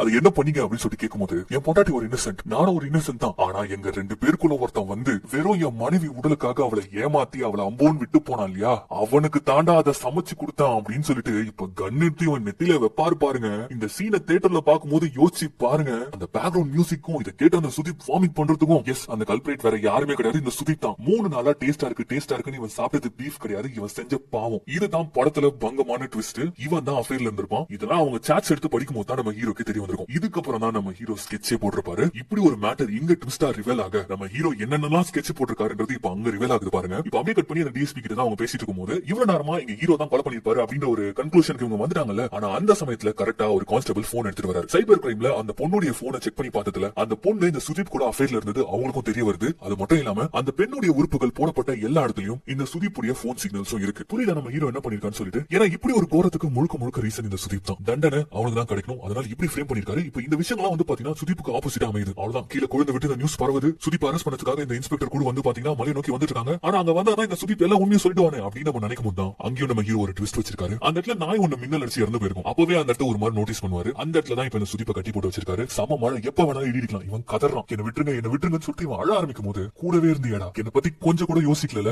அப்படின்னு சொல்லிட்டு ஒரு கேள்வி ஒண்ணு கேட்கிறாரு பாருங்க. அடுத்த ஒரு சில நிமிடங்கள்ல ஒரு மிகப்பெரிய இடி இடிக்கிறத காட்டுறாங்க. கரெக்டா அந்த இடத்துக்கு இன்ஸ்பெக்டரோட ஜீப்பும் வருது. அந்த இடி இடிச்சு முடிஞ்ச அடுத்த செகண்டே இப்ப நம்ம ஹீரோ அழுதுகிட்டே வந்து அப்படி விடுறாரு. கதறி அழுகுறாரு. சுதீப்பை வந்து இடி தாக்கிடுச்சு அப்படின்னு சொல்லிட்டு. இதை பார்த்தா இன்ஸ்பெக்டருக்கு ஒண்ணுமே புரியல. அப்படியே வந்து நம்ம ஹீரோ தூக்கி வண்டியில உட்கார வைக்கிறாங்க. இப்ப வந்து செக் பண்ணி பார்த்தா சுதீப் இறந்து போயிட்டான். இப்ப அப்படியே விடுது. நம்ம இன்ஸ்பெக்டர் வந்து நம்ம ஹீரோ பாக்குறாரு. ஆக்சுவலி இறந்து போனது அவருடைய மனைவின்னு சொல்லிட்டு இன்னும் இன்ஃபார்ம் பண்ணல. இதுல சுதீப் இறந்ததுக்காக இப்படி விழுந்து அழுகிற நம்ம ஹீரோவை பார்த்த இன்ஸ்பெக்டருக்கு கூடவே இருந்து இப்படி ஒரு துரோகத்தை பண்ண அவனுக்காக இவன் இப்படி அழுகுறானே அப்படின்ட்டு நம்ம ஹீரோவே பாக்கிறதுக்கு ரொம்ப பாவமா இருக்கு. சரி மது, நீங்க போங்க, நாங்க ஃபார்மாலிட்டிஸ் எல்லாம் நாங்க பாத்துக்கிறோம் அப்படின்னு சொல்லிட்டு இப்போ நம்ம ஹீரோ அனுப்பி வைக்கிறாங்க. அப்படி போகும்போது தான் இந்த இன்ஸ்பெக்டர் நோட்டீஸ் பண்றாரு. அவருடைய ஷர்ட் வந்து கிழிஞ்சிருக்கு. இதை பார்த்து இன்ஸ்பெக்டர் வந்து என்ன மனுஷன், இவனை ஏமாதத்துக்கு எப்படி மனசு வந்துச்சு அப்படின்ற மாதிரி யோசிச்சுட்டு அப்படியே ஒரு கிரைம் சீனுக்கு வர அப்பதான் அந்த படத்துல ஒரு விஷயத்தை நோட்டீஸ் பண்றாரு. அவருடைய கைகள்ல ஒரு பர்ன் மார்க் மாதிரி இருக்கு. மின்னல் அடிச்சா கையில எக்ஸாக்ட்டா அந்த இடத்துல எப்படி மார்க் வரும் அப்படின்னு சொல்லிட்டு ஒரு நிமிஷம் யோசிக்கிறாரு. அதை பார்த்துக்கிட்டே இருக்கும்போது அந்த சுதீப்பை கட்டி வச்ச இடத்துல நம்ம ஹீரோவுடைய ஷர்ட் துண்டு இருக்கிறத பாக்குறாரு. அதை கையில எடுத்து வச்சுக்கிட்டு இப்ப அப்படியே திரும்ப இன்ஸ்பெக்டர் கால்குலேட் பண்றாரு பாருங்க. நடந்த எல்லா விஷயத்தையும் அப்படியே கெஸ் பண்றாரு. இந்த சீனே பயங்கரமா இருக்கும். நம்ம ஹீரோ அந்த இடத்தை விட்டு நடந்து போயிட்டு இருக்காரு. அவருக்கு பின்னாடி இந்த இன்ஸ்பெக்டர் நடந்துகிட்டு இது எல்லாத்தையும் கால்குலேட் பண்றாரு. இன்ச் பை இன்ச்சா நம்ம ஹீரோ என்னெல்லாம் பண்ணிருப்பாரு அப்படின்றத மைண்ட்லயே கால்குலேட் பண்ணிட்டே இருக்கும்போது இப்ப டிஎஸ்பி கிட்ட இருந்து கால் வருது பாருங்க. இவர் ஒரு நிமிஷம் அப்படியே நம்ம ஹீரோவை பார்த்து யோசிச்சுட்டு என்ன யோசிச்சான்னு தெரியல. எந்த ஒரு உண்மையுமே சொல்லாம கல்பிரேட் இடி தாங்கி இறந்துட்டான் சார், கேஸ் க்ளோஸ் சார் அப்படின்ற மாதிரி சொல்ல நம்ம ஹீரோ அப்படியே அந்த மலையை விட்டு இறங்க.